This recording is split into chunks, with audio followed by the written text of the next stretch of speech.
What's up, guys? It's KB. Make sure you subscribe to the Underground Sports Philadelphia YouTube channel. Click the bell icon down below so you don't miss a single video from us. And thanks for tuning in to another video from Underground Sports Philadelphia. Now let's get into it. Philadelphia, baby, you're going to love it. Best sports fans in the world. Actually, the worst, but that's what makes them the best. What is going on, OTB Nation? Welcome in to episode number 302 of the award-nominated, honorably mentioned, number 9 NCAA ranked, and of course, viewable on YouTube, Outside the Box podcast, the official Lacrosse pod on the Underground Sports Philadelphia Podcast Network. It's KB and Deej coming at you from a lunchtime special as the boys are housing down food and getting in this final episode before the holiday season is officially here. But before we get into everything, make sure you guys are following us on the socials at OTB LaxPod, Twitter, Instagram, TikTok, Threads. Follow our Facebook page for the company, facebook.com/undergroundsportsphi. You can follow Deej on Twitter at SCS_NextGreat. Follow me at KBIZZL311.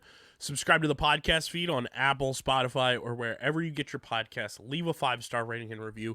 It really does help the show continue to grow, helps us hit new milestones, and allows us to do really dope stuff for you guys and with you guys. So continue subscribing wherever you get your podcasts in audio form. And, of course, subscribe to the Underground Sports Philadelphia YouTube channel, youtube.com/@undergroundsportsphiladelphia. That's where you get full video episodes of this show every single week. Full video episodes of every show on our network, live streams, shorts, clips, original video content. It's all on the YouTube channel, which, shout out to everybody. We hit our end of year goal already, so let's keep it pushing. Let's keep the subscribers going. We're at 701 subscribers right now on the YouTube channel.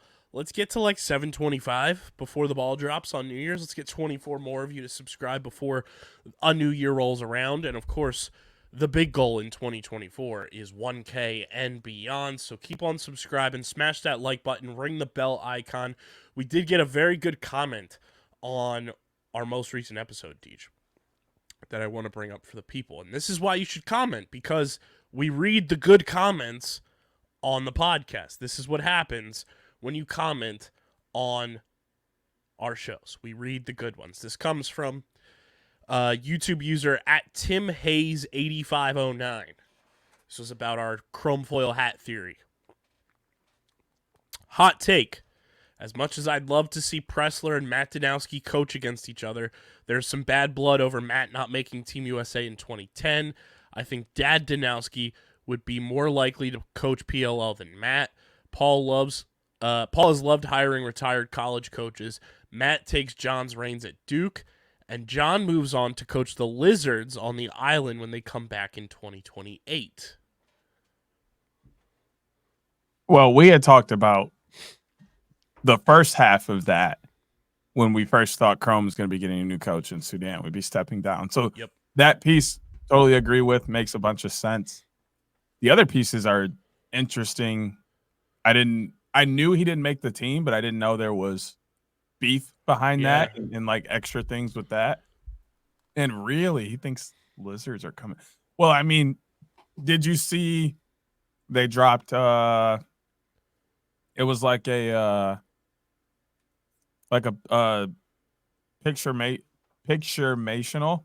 So it was like an informational picture, and it had like New York Atlas, and it was like one of the home spots was like Albany.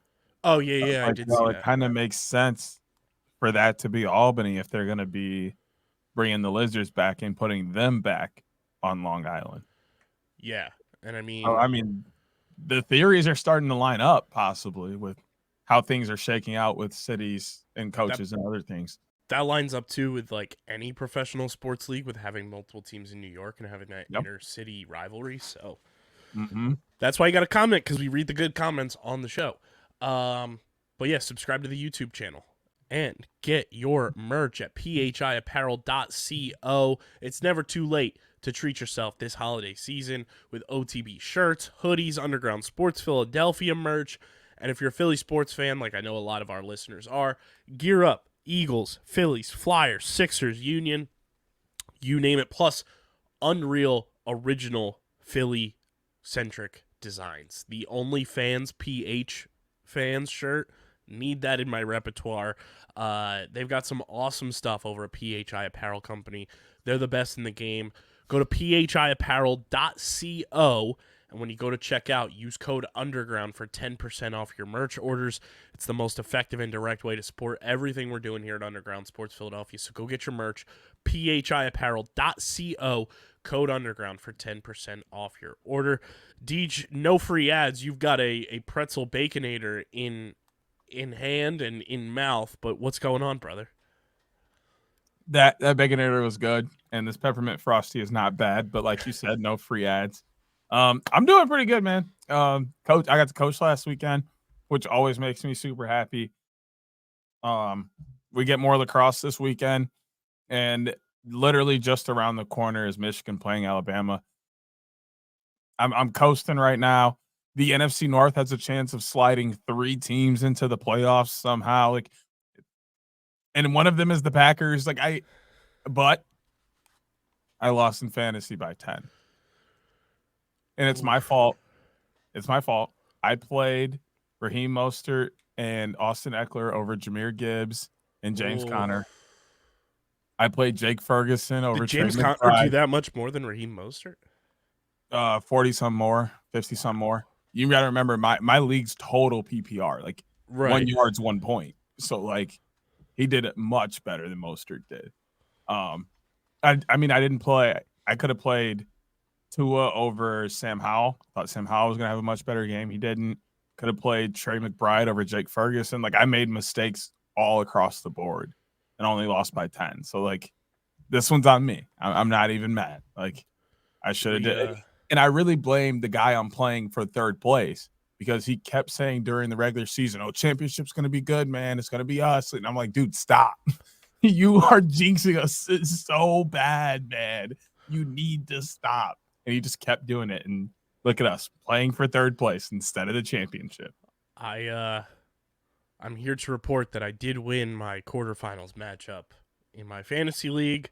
Let's go. We are moving on. We got a nice hard-earned victory in week 15 by about 15 points, 15 and a half points. We put up 148.54, which in my league, that's like cracked. That's like huge points. Opponent put up 133.16. I was sweating it out, but luckily I had 2 guys on Monday night to kind of seal the deal for me. But we've got our semifinal this week, and right now we are favored by 62% to advance to our championship. No offense to you, I have to pray on the downfall of Jordan Love this week because do your thing, bro. My opponent has Jordan Love. We can win without him. I mean, he's also without him. We can win with him playing bad because we've done it this year. He's also got Aaron Jones, so I have to pray on the downfall of Aaron Jones as well. Okay.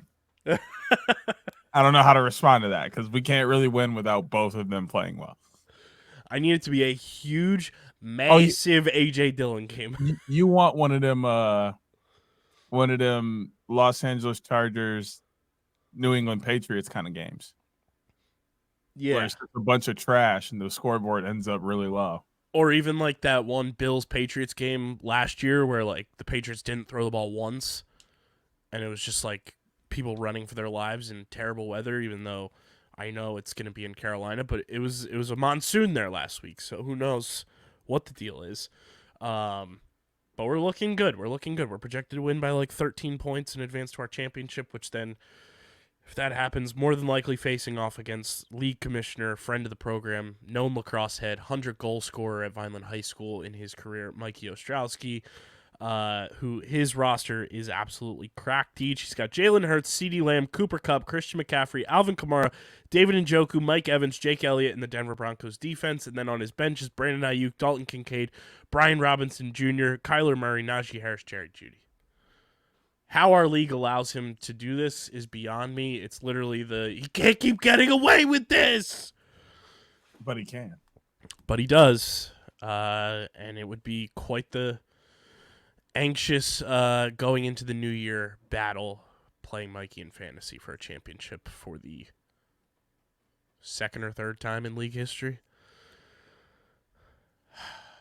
This was supposed to be my year, bro. But I'm just happy I advanced. I haven't been in the playoffs in 3 years, so. You know what? I like this. Because what's going to happen is Michigan's going to beat Bama. Then they're going to win the national championship. And then I can just do the same thing they did. A couple years ago, 2 years ago, got into the playoffs, won a game, couldn't really figure it out. Got into the playoffs last year, almost got to the championship, lost by 5. No, I did get to the championship last year. I lost by 5 in the championship. This is the year. This was supposed to be the year, so it's okay. I didn't get there this year. Next year, we got it. We're running it up. Well, DG, you ready for this one? Is it Albany's year? What a segue!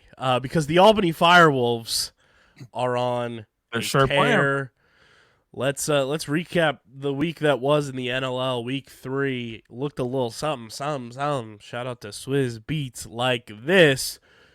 Saskatchewan Rush put on a clinic on the Vegas Desert Dogs, 17-5 in Vegas. The Albany FireWolves take down a shorthanded Philadelphia Wings squad, 15-10 at the Wells Fargo Center. The Halifax Thunderbirds zapped the New York Riptide, 14-6. Buffalo celebrates banner-raising night in winning fashion, beating San Diego 12-9. And Vancouver, how you doing? More than doubles up the Georgia Swarm, 15-7.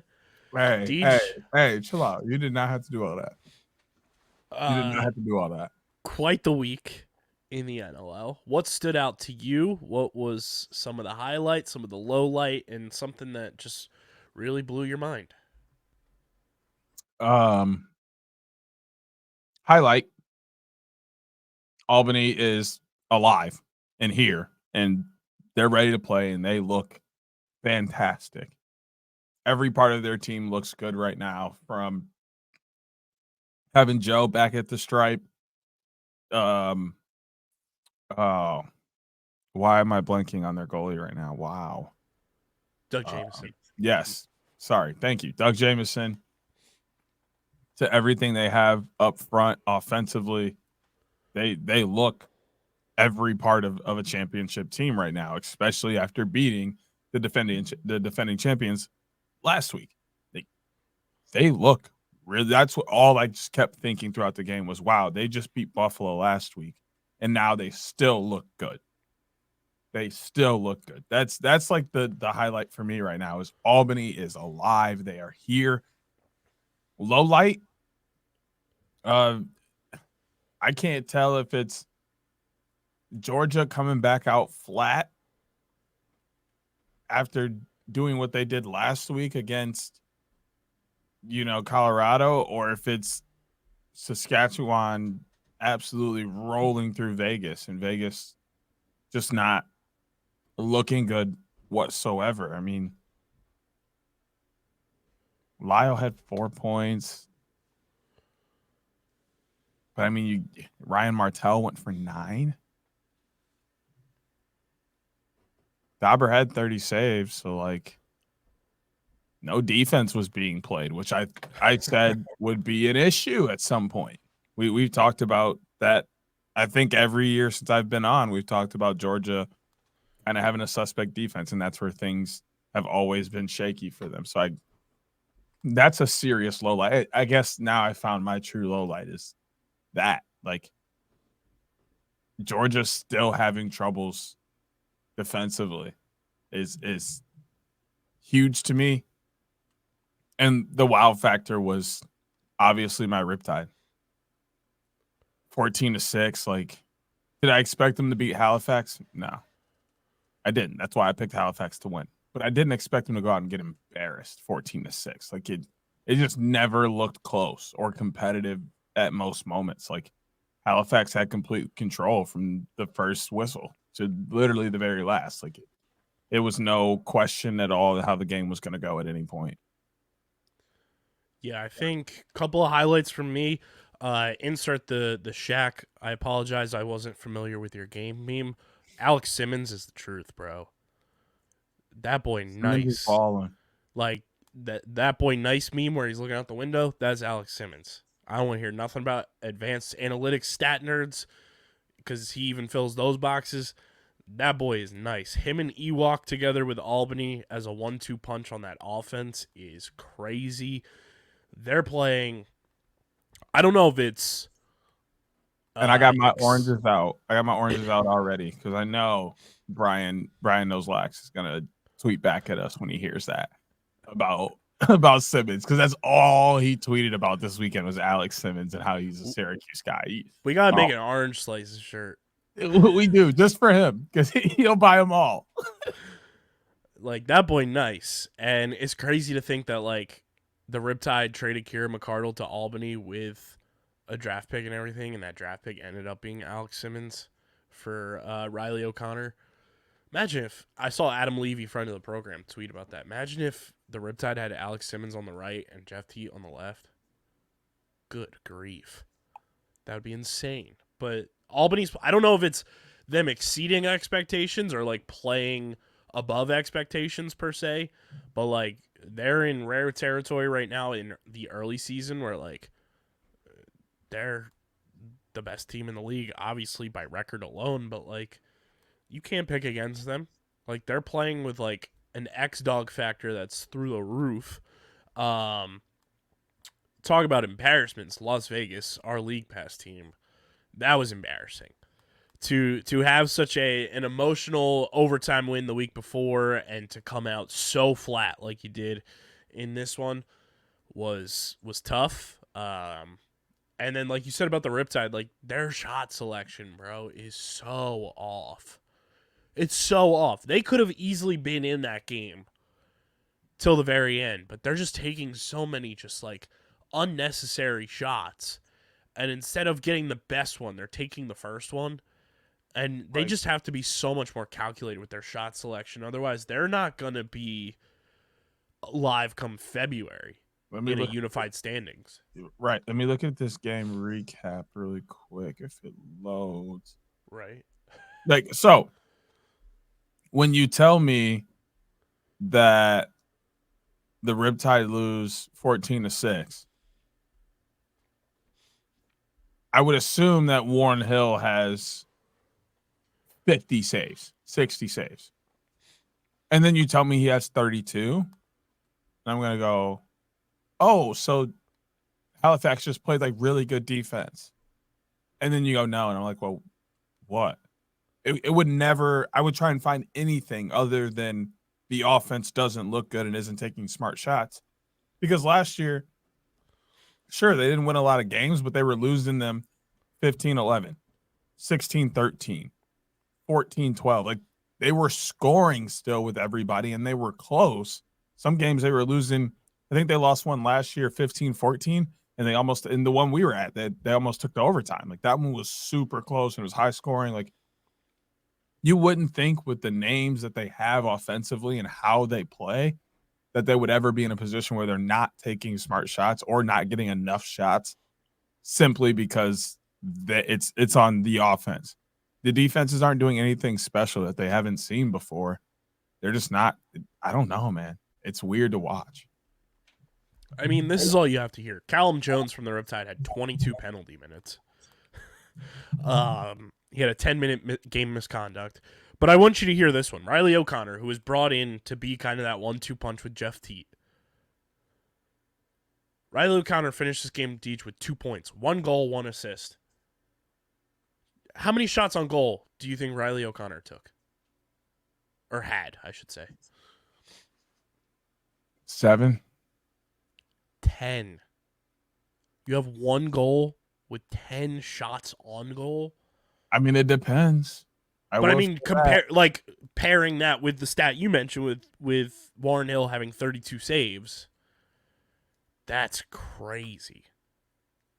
Like, you got, like, to me, that's like you got to spread the ball around. That's telling me, like, Riley O'Connor didn't really have, like, his shot that night, and you got to try to find somebody who's open and allow the offense to kind of be more multidimensional.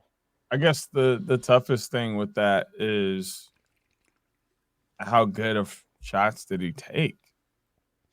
You know, like if they're doorstop chances and Warren Hill's just making good saves, or it's man, you know, they're on the power play and he's firing from the outside a little bit, and it gets like, dude, he just had your number tonight. Like, that's not. Kyle Matisse had the best game for the Riptide. He had three. Yeah. He had a hat trick, with 6 shots on goal. Like, that's money from a guy who is like a forward/transition hybrid. And genuinely, I do think the Wings are going to regret trading Kyle Matisse to the Riptide. Yes, they will. I think they already do. Yeah, that's a story for another day. At least the offense looks okay for you guys without. Yeah, it wasn't bad. Hold in. It was just like you got overmatched down the stretch, and I think early on you allowed Albany to kind of set a tone where like it was 3-0 Albany early, and then you clawed back. Sam LeClaire played well, and what did I say on this podcast? Sam LeClaire is going to be a guy that's got to step up, and I figured he would. You go into halftime and it's tied 6-6, and then Albany just goes on an absolute blitzkrieg bop, 6 goals to your 1, and then you're even in the fourth quarter. That determined the game right there. You know, you lose the game in the third quarter. That's something that has kind of plagued the Wings too, over the past couple of years, is coming out of halftime slow. I don't know what it is. I don't know what they have to do to figure things out. And I'll tell you what, man, not having Trevor Baptiste is going to fucking kill this team. Not having a guy who is... I know it's different than the field game with faceoffs in terms of like the box game, because in a lot of instances, those guys are just immediately getting off the floor outside of a couple, like Anards, like Trevor, like Jake Withers, like TD. But those are like your unicorns almost.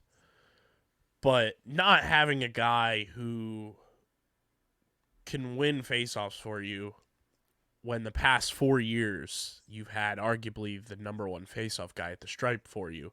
The Wings went 7 of 29 against Nards. You're not going to win games going 7 of 29 at the stripe. And, you know, the Wings had a great power play in this game. They went 4 of 7 on the power play. Limited Albany to 1 of 5 on the power play. Penalty minutes were down for both teams.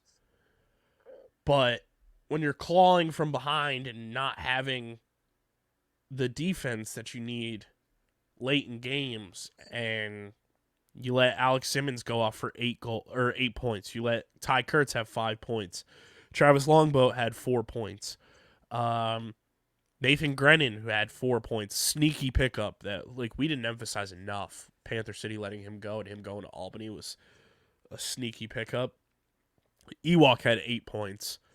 Sam Firth had 5 points. Like, Albany was sharing the ball so much, and it just overpowered the Wings defense. And, you know, we talked last year when Brock Sorensen came back for, 2 quarters. The Wings just don't have an enforcer on their defense, and that's a problem as well. Yeah, I mean, that's always going to be a problem. You got to have somebody that's going to step up and kind of just make things tough and or create that, hey, if you're going to come into this space, into this area, you're going to feel it. You're going to know.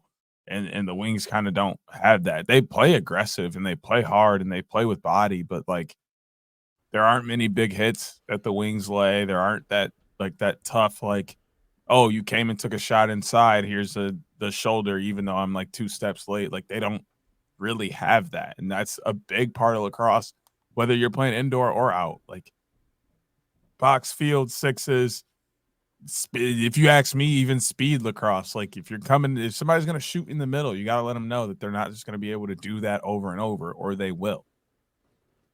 And we talked about it too with the Wings offense. Like, the big dogs stepped up in this game. That was the majority of your offense. Joey Rez had 6 points. Mitch Jones had 6 points. Ben McIntosh had 4 points. Tate Katoni stepping up in a big way had 4 points. I want to see where Sam LeClaire had the 1 goal. Mike McCannell had 2 assists, but like outside of that, like Taggart Clark had his first goal in a Wings uniform playing against his dad's team, which was dope. But you need more offense from your depth guys. You need Sam LeClaire to have 2-3 goals in a game like this. You need, you need Ben McIntosh to score more than 1 goal in a game like this. You need Tanner Buck, even though, he's been with the team for like all of 2 weeks. You need him to step up and be a guy as a veteran. And as much as I love Ian Lord, he's a great dude. Him still being on this roster at his age is crazy. Like, the Wings truly do need to go out and get that enforcer on defense, because Ian Lord is like almost 40 years old and played for the Wings before they left to become the New England Black Wolves. And he's still playing. It's not that he's bad, but it's like he's one of those like fourth line in hockey type of guys that is just going to bully you, but he's older, so that's the only reason he's out on the fourth line. You need somebody who's a big body enforcer on defense, and who knows? The Wings have some time off now, which will be nice for them. Their next game isn't until after Christmas in Halifax, so that'll be another big test without Blaze, without Holden Katoni, but kind of ticks closer to their return times as well, which is nice. So we'll see how everything plays out for them there, but overall, quite the week in the NLL. This is what the standings look like in the league as of this recording. Albany in first place at 3-0, followed by Halifax and Rochester at 2-0. Toronto is 1-0. Panther City, Buffalo, Vancouver, San Diego follow that up at 1-1, along with the Georgia Swarm. Saskatchewan, Philadelphia, Las Vegas, all at 1-2. And then your only winless teams in the league are the Colorado Mammoth, who are 0-1. Calgary Roughnecks are 0-2. And the New York Riptide also at 0-2. Colorado has a chance to get on the board this week as they have a game at home against Georgia, so a little revenge factor there. Let's shift to our Week 4 preview, Teach. Toronto, Panther City, Georgia, Colorado, Vancouver, Rochester. Get your Tomahawk shades ready for these ones, ladies and gents. 3 games leading into the holiday season, and no better way to do it than with our pals at Tomahawk Shades, the best small batch eyewear in the game. From sunglasses to blue light glasses to ski goggles and prescription lenses, Tomahawk Shades has you covered for a fraction of the price of the big eyewear companies. They are truly the most comfortable sunglasses I own, the best blue light glasses in terms of eliminating that harsh blue light, and honestly helps me with like preventing headaches. I sleep better because of wearing them. You guys can get your own. Go to tomahawkshades.com or download the Tomahawk Shades app in the Apple App Store or Google Play. And when you go to checkout, use code USP for 25% off your order. That's code USP at tomahawkshades.com or in the Tomahawk Shades app for 25% off the best small batch eyewear in the game. Week 4, Deej, it starts in Panther City Friday night at 8 o'clock Eastern Time. Toronto at Panther City. What are your thoughts on this matchup?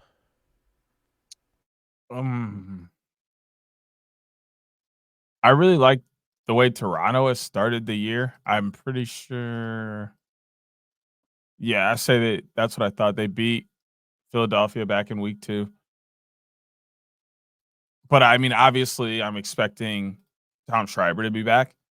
So that's only supposed to elevate this team and make them even better. So that's the biggest thing, is whether he plays or not. I guess that's what I'm looking at, is if he comes back, does that change the team at all? Which I don't think it should. It should only make him better. I don't know if that throws anybody's rhythm off from week 2, who was playing very well in that game.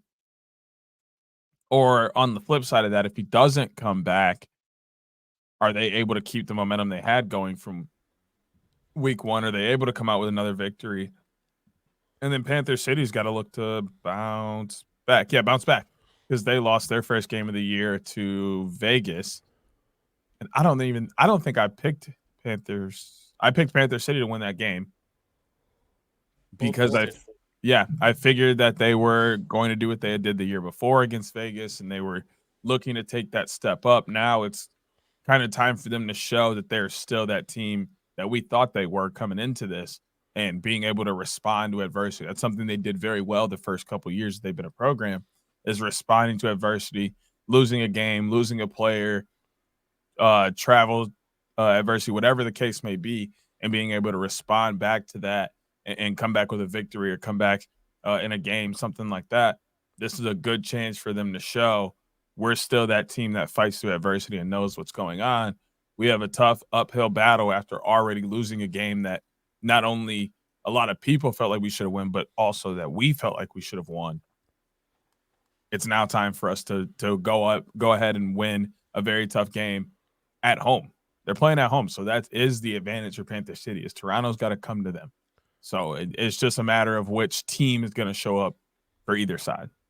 Yeah, I think this is one of those games, too, that Toronto can't overlook. Not that they would, but it's one of those things that Panther City's such a scrappy team. They play so fast, having watched them the past couple of years in person when they've played the Wings at the Wells Fargo Center. Like, Panther City has like how an NFL running back has that quick twitch to them. That's what Panther City's like entire team has. That's how TK coaches them to be. They have such a quick twitch about them when they move the ball up and down the floor that if Toronto gets caught lacking a little bit, Panther City could take advantage of that with their speed. I think that's going to be the name of the game in this one, is who controls the speed element of this game. I think Panther City being at home is huge for them in terms of not having to go to Toronto, not having to deal with a hostile environment with those fans up there, and being able to kind of set the tone early if they're able to in front of their home crowd. Toronto, though, they look good against the Wings. Mark Matthews had himself a game.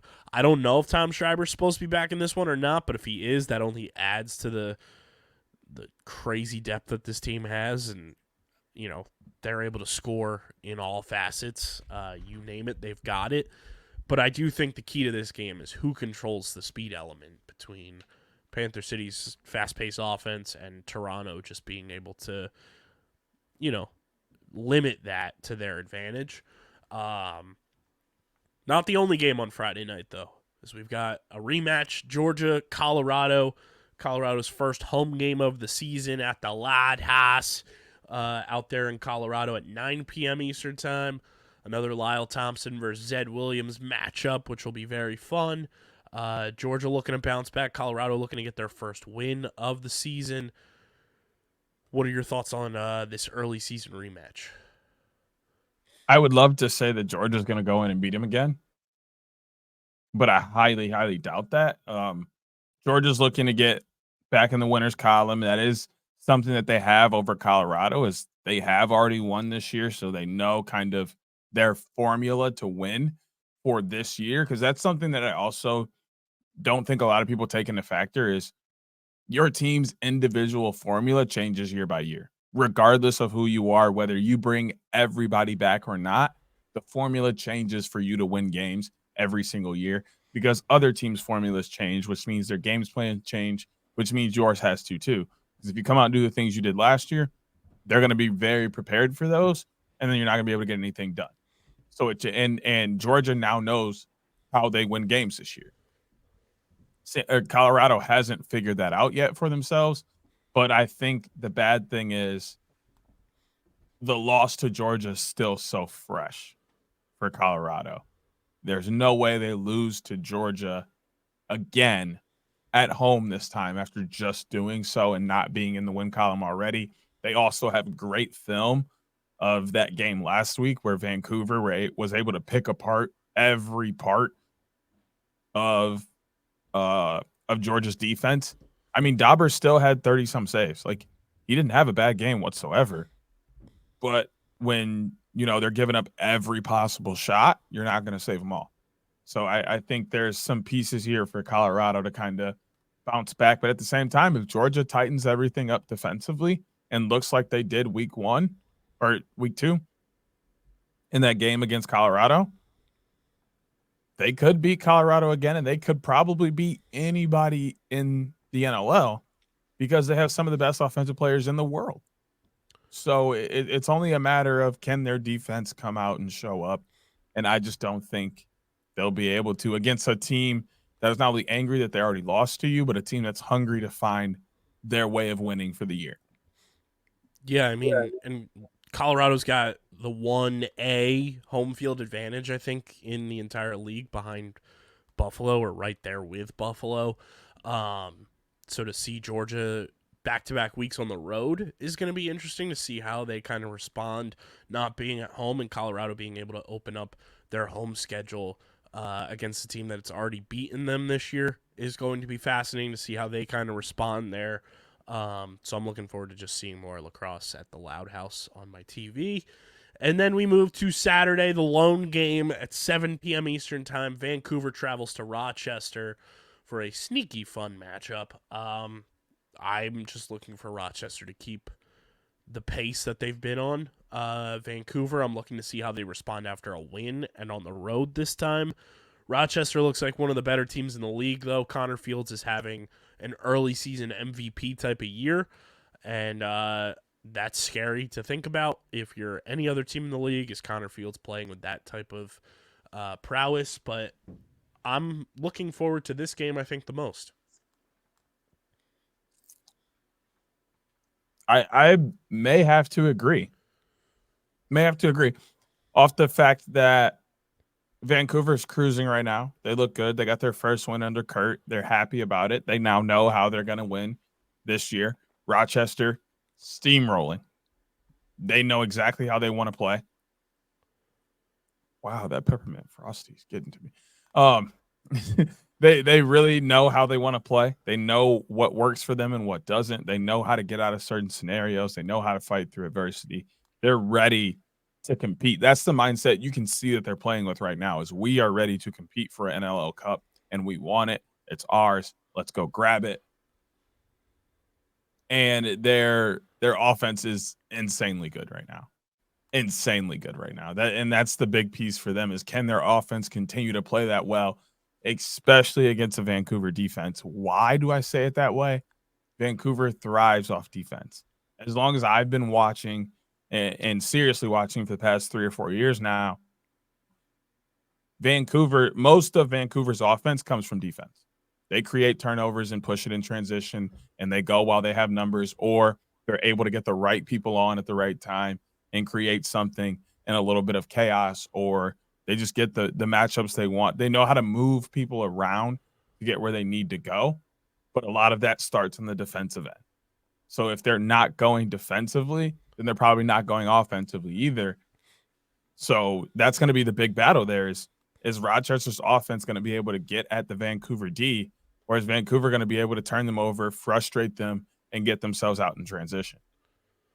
Yeah, it's going to be a fascinating week of lacrosse. Looking forward to all 3 of these matchups, but I think without any further ado, Deej, we head on over to the Pick Pond, feed some ducks, and head to our Week 4 Picks of the Week, brought to you by our pals over at Kenwood Beer, the official beer partner of Underground Sports Philadelphia. It's 4.1% ABV, just 120 calories, only 8 grams of carbs. Plus, you can go to the Kenny shop and get awesome pint glasses that we have here in the studio. You can get new Kenny merch, like the Kenwood patch hat that I have right here. Absolute fire. They've got some awesome Kelly Green Kenwood merch that doubles up for if you're an Eagles fan or St. Patrick's Day. Go to kenwoodbeer.com, use the Kenny Finder as well to see who's got Kenwood beer on tap in the Philadelphia, Pittsburgh, Maryland, and New Jersey areas, or get it at your local liquor store in those areas. Must be 21 or older to do so. And of course, please drink responsibly. Deej, we start in Panther City as PCLC hosts the Toronto Rock. Who you got going in this one? I for whatever reason, my Schreiber senses are tingling, and it tells me he's going to be back this week, and that tells me to pick the Rock. But whether he's back or not, I think the offense is in a very good position. They looked good against the Wings. I think they still can come out and look good. but I think this game will be closer than some people will believe, because Panther City's they're gonna fight hard, and they know that they can't get too far behind the ball with the unified standings if they want to get into the playoffs. So I got Toronto by 3. Yeah, I'm taking Toronto as well. Even without Tom Schreiber, you still have Challen Rogers. You still have Mark Matthews. You still have a ton of talent on that roster that I think Toronto is going to be able to go in there and kind of overpower what Panther City can throw at them. So that is my pick as well. We head to the Loud House as the Colorado Mammoth open up their home schedule to take on the Georgia Swarm in an early season rematch. Lyle Thompson, Zed Williams. I got to go with Colorado in this one, simply because the home field advantage, we know it's a thing for them. First game of the year, too, at home, right around Christmas time. It's going to be rocking. And for the players on the floor, it's an early season revenge game. You want to get that game back in hand against an opponent that already beat you this year. I got to go with Colorado to win this one.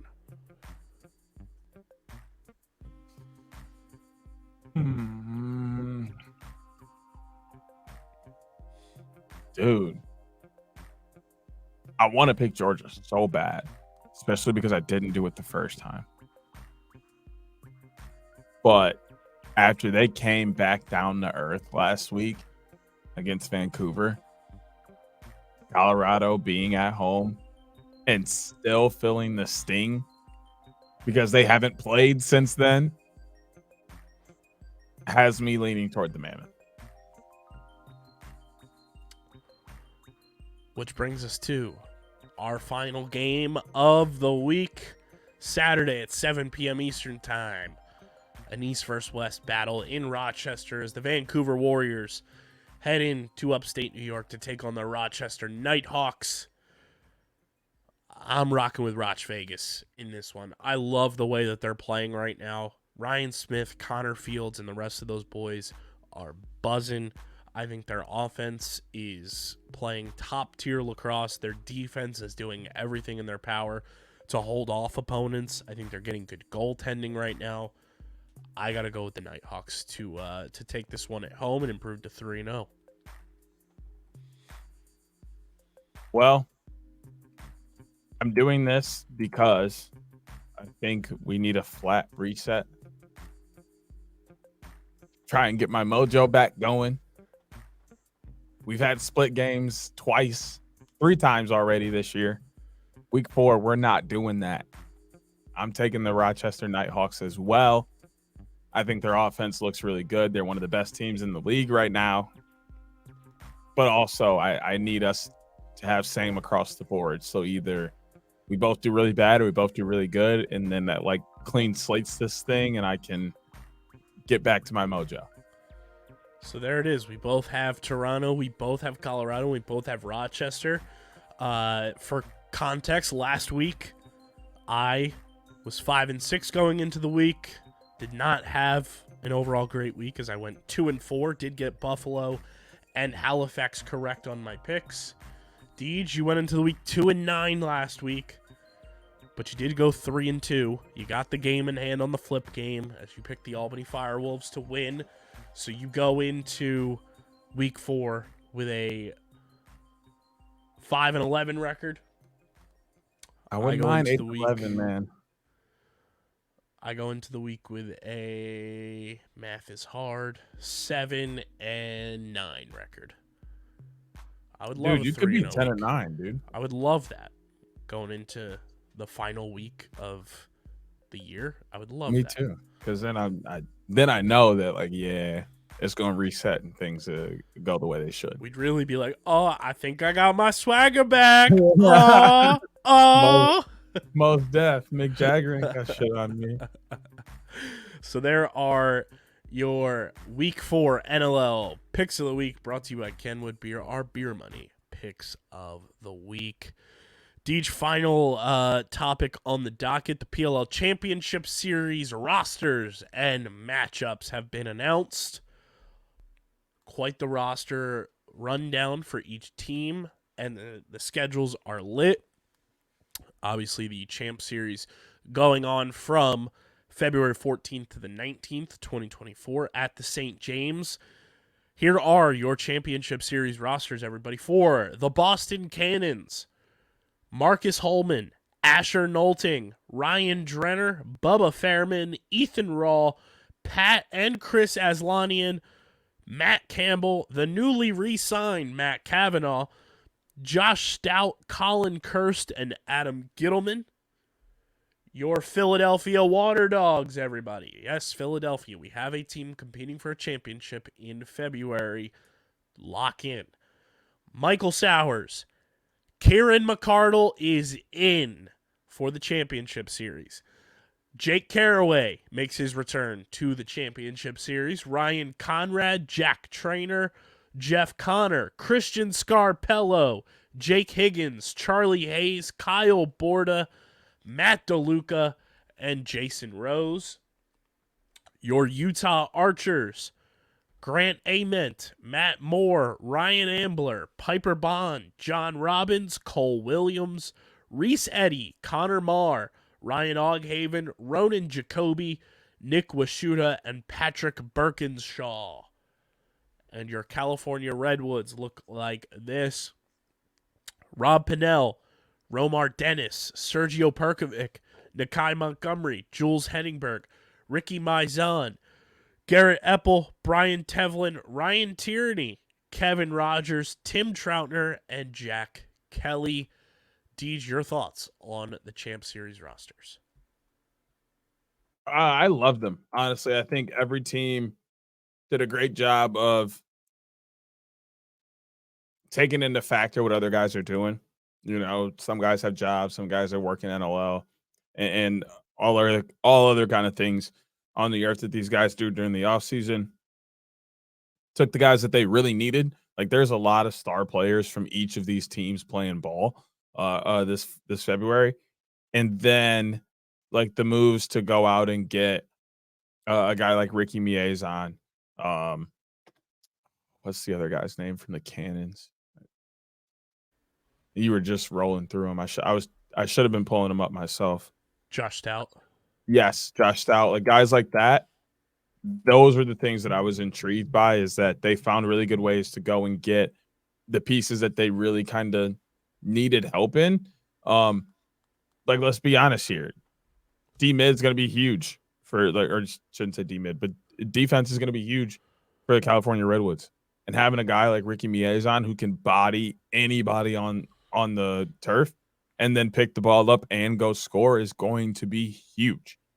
And I feel like every team really went out and built a roster that can help them win. They went and plugged the holes based off of. But the thing I'm most excited about is the Redwoods, and the simple fact that a very large majority of this team plays together on the Redwoods in the summer. Like, they almost basically took their summer roster outside of Ricky Miezon and brought them into PLL. Or into the Champ Series. So they already know these guys' strengths. They already know where guys like to catch the ball, how guys like to communicate. So they don't need a lot of time together to point those things out or to get back in the rhythm. It's a couple quick passes and those guys are ready to go again. So I think that may play a huge key. But, I mean, the same thing goes for the Philadelphia Water Dogs as well. They have a lot of guys that they've already played with. So it's going to – and, I mean, the Cannons also have a handful of guys that they played with during summer ball. So I'm thoroughly intrigued to see how this is going to play out. The Archers are just the big question mark because so many of their guys are playing NLL. So it's an up and down situation, but I still think their roster is ready to compete. I don't think that they're going to be blown out by any means or anything like that. They just don't have the same number of starters or guys getting consistent play in the summer as the other three do. I think really the only guys the Archers truly are missing are Mac O'Keefe because he's coaching, so it's a bummer we won't see Mac. And then Fieldsy, but I think the thing with the Archers is – and Tom. But Tom didn't play in Champ Series last year either. That's the thing that the Archers, I think, have the biggest advantage is these guys from Grant, Matt Moore, Ryan Ambler, Cole Williams with Chrome. I forget if Rezetti was on the Archers roster for Champ Series or not. But a bunch of these guys on this Archers roster have championship series experience, and I think that's a huge benefit to have in their bag. And I mean, obviously, that goes for Caraway and Romar and anybody that played in it last year too, to kind of have that experience in the format to help out in any way possible. On how many guys played World Games. Yeah, because World Games was 6s, so like that also just I don't know how many guys were in on that. So like those guys are also going to bring in that experience, but I think the Archers not having everyone will be. That's why I said they're still going to be competitive, because like it subjugates with them having so much experience in this specific setting, whereas everybody else has that camaraderie already. They still have to get used to playing at the St. James, 4 days in a row, back to back. Like the Archers are used to that. They've done that before. So I think everything kind of is evened out on the table, and it's really going to come down to play like it should. And you want to talk about World Games experience for the Water Dogs to have their 1-2 punch of Michael Sowers and Kieran McCardle up top is huge. Plus Christian Scarpello played for Team England. So he's got that experience. I hate that you say up top because it's down low. Up top, down low, how high? Do your ears hang low? Do they wobble to the flow? Do they shine in the light? Are they platinum or are they gold? That's your chains, not your ears. If you got gold ears or platinum ears, we got a problem. Facts. Spray painted like the Oscars trophy. I'm screaming. And I think having Caraway with those two as, your de facto attackman, like Caraway playing for Atlas last year in the Champ Series, has that experience there, and he was a fucking dog, no pun intended, for Atlas last year in the Championship Series. That sneaky, the Water Dogs have quite the roster to throw out there for people. I also think a lot of people are going to sleep on the Cannons just because they don't come off as a team that's fast, but they've got precision on that roster from Marcus, from Asher, from Drenner, Cav. Like, they've got guys that have range and can score from anywhere. I don't know, man. That team's fast too, though, because they still have Bubba, Zach. Who else is playing back there for them? Stout's pretty fast too. He's a D-mid. I mean, Drenner's fast. Drenner's fast. Like that. But I'm saying, like, on paper, like, you look at these teams, and I think you would say, like, Cannons aren't necessarily the fastest team, but they've got the precision and accuracy that they're going to be lethal scoring the ball. I would argue the Redwoods are the slowest. That's true. Good counterpoint. I really looking, like, I'd probably look at the Redwoods roster and be like, they're the slowest. That's true. But I don't think erase everything I just said. Cannons will try and run as fast as Redwoods will, if that makes sense. Like, I feel like Redwoods get caught up in the speed of things and how good they could be in transition because of their size and shooting ability, and they try and get into that race. Whereas Cannons might try for a little bit and be like, whoa, like that's not working for us. Let's dial it back. And like they can choose to go slower and will if they need to. I don't think the Redwoods will. Yeah. Trying to pull up the schedule as well, since we got the matchups and everything. And we'll get more in depth on this, obviously, when the Champ Series gets a little bit closer, as we are 1-0 on this podcast in picking Championship Series winners. How you doing? Keep it moving. But we kick things off on Valentine's Day. Redwoods versus Cannons is the first matchup of the Championship Series, followed by a championship game rematch between the Water Dogs and the Archers. Then on February 16th, there's an off day on the Thursday, the 15th. So February 16th, it's Redwoods versus Water Dogs, Cannons versus Archers.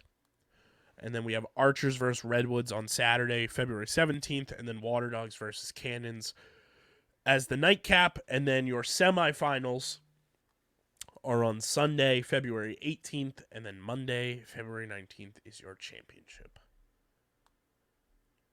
I'm hyped for that. I'm doing my best to get there, and I think I'm gonna do it here. on the pod so that I have to do it. I got some extra rollover PTO days that I was thinking about doing something with them in January. It's 3 of them. What this means if I use them is that I probably wouldn't be able to come to all of this Champ Series. But what I'm going to do is save them. And then I'll still make more for the beginning of the year. So I'll be able to take like a whole week off and just look at that. Be there. Time blocked off. I'm going to be there. I'm going to be there. I got to get to the St. James. You're like the Kylian Mbappe meme. I will be there. I will be there. I will be there. There it is. And I mean, for the people out there, we are hashtag up to something on this show in particular. So stay tuned for that. But Champ Series is going to be absolutely wild. I will be there. Deej will be there. It's going to be all time. I think it's the 4 perfect teams for this season in particular to be there. Also, shout out to friend of the program and acting head coach for the Redwoods, Chris Collins, getting his chance to coach this team because Nat will be coaching at Ohio Northern and be mid-season pretty much with his squad. So Chris Collins will be the acting head coach for the Redwoods, and Brody Merrill getting a shot to coach as an assistant coach with the Cannons, which I think is really awesome. Brings the experience from the World Games in there from Team Canada. I think that's going to add such a fascinating element to this Cannons team too, having Brody kind of bring his brain of just his overall lacrosse knowledge and then his knowledge of everything that he experienced coaching in July at the World Games. I think that's such a fun wrinkle to this for the coaching staff for the Cannons. Oh, yeah. I mean, I think all of the I think that's probably the most exciting thing about the Champ Series is you get to see so many different pieces of these teams. Like, there's so many players that are playing NLL or working jobs that then can't play. So then you get to see some of the reserve guys these teams have. Coaches, like Nat St. Laurent, he would love to be at the Champ Series. But what's he doing? He's coaching at Ohio Northern in the thick of his, his college season. So he can't be there. We're going to get to see Chris Collins in a head coaching scenario, and then he's going to bring somebody alongside him. It's Brody Merrill stepping in because what else does Brody Merrill have to do at this point? Like, outside of coaching at the professional level, he's in the college level, he's done it all. Like, it's just the next step for him. So that's the kind of piece I like to see is there's so many moving parts behind the scenes that really help to put out that Friday, Saturday, Sunday, whatever day the PLL team plays product out that you don't normally get to see. And the Champ Series is really providing those people an opportunity to shine and, get their name out there. Yeah, I think, and we talk about the additional players like Ricky Miezon, Kyle Borda for the Water Dogs, even though he has suited up for them before in the past. He's getting another shot with them, with some guys being out due to prior commitments and everything. I want to... Josh Stout for the Cannons. I mean, there's a bunch of guys that are getting an opportunity. Jason Rose to be the backup goalie for Matt DeLuca because Dylan Ward is playing with the Mammoth. Like, I think that's the fun part too. And we talked about this a ton with Champ Series and then, the hope for potential, whether it's, minor league or affiliate teams, kind of like the G League in the NBA for the PLL, where you have guys on a roster and then maybe on a Tuesday night, they're playing sixes against each other and against these affiliate teams or whatever it may be. I think that would be such a fun wrinkle to add to the PLL. Obviously, way, way, way down the line, but you think about what sixes can provide for the sport and what it can provide for the professional aspect of the sport. The Champ Series is just like the first building block of that. I mean, and it's so exciting, and it's just another opportunity to get people involved like that. And that's like, I think it goes hand in hand with the cities. Like, yeah, now that people in these cities or in these areas have something to be attached to, maybe they watch in February and God forbid, because I don't want them to, the Philadelphia Water Dogs win, the Champ Series. There are now more fans invested because their team just won a championship. Even though it's in February and it's not the full season, they 100% don't know that yet.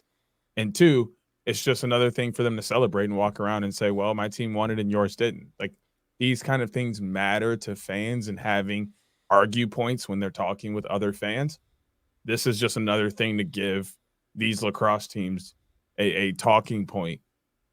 Sure, the Redwoods haven't done anything, but they'd be one of two teams that has a championship series trophy, and they can say, well, we got this and you don't.